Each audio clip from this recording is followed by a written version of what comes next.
What is 4STACA? Balance between a horrible acronym and a pretty decent plan for sweeping cultural change? I think so. Roll that title sequence, Jimmy. Who am I kidding? There's no Jimmy. I need a budget for this channel.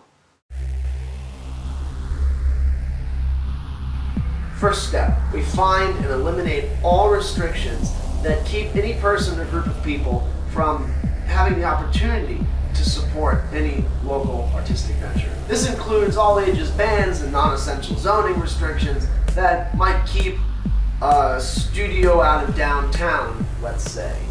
This is the cultural action side of the SAU, to involve itself with arts-related politics in order to advance its causes. We want to work with those local bigwigs to change communities that inherently stifle artistic promulgation by way of ineffective policy.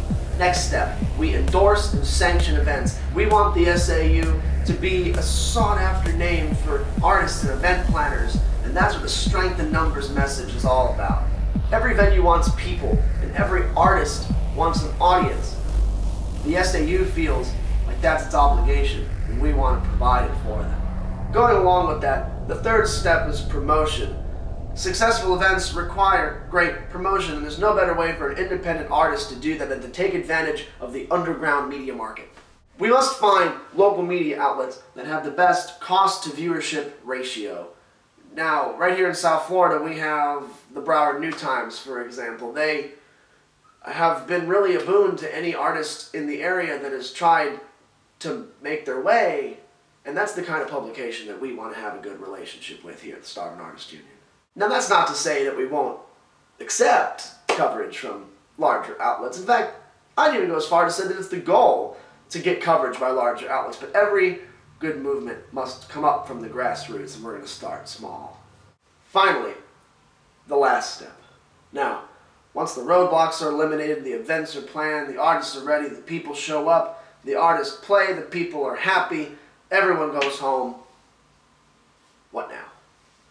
We must keep going. We wish to get our hands in whatever we can that will enable a strong artistic community. That isn't just single events, that's annual festivals, biannual festivals, art shows, street fairs, you name it. The sky's the limit. And with the guidelines set forth by 4STACA, when applied on a community-by-community basis, we believe that it's a pretty successful strategy. So to review, eliminate roadblocks, endorse and sanction, promote using the underground media, rinse and repeat. That's it. We wish to leave it sort of vague so people in other communities can have some wiggle room to apply their own imagination to it, because here is never the same as there. And there's no greater truth than the difference between us. It is of the utmost importance for a community to have a strong cultural underbelly.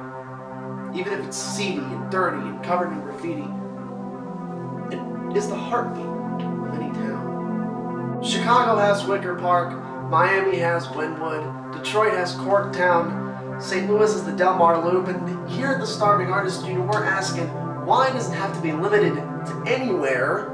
Art and culture should be limited to only everywhere because it's traced back to everything. It was only recently that we lost sight of this and started developing these cities floundering in a sea of strip malls and subdivisions. And it's about time we stopped.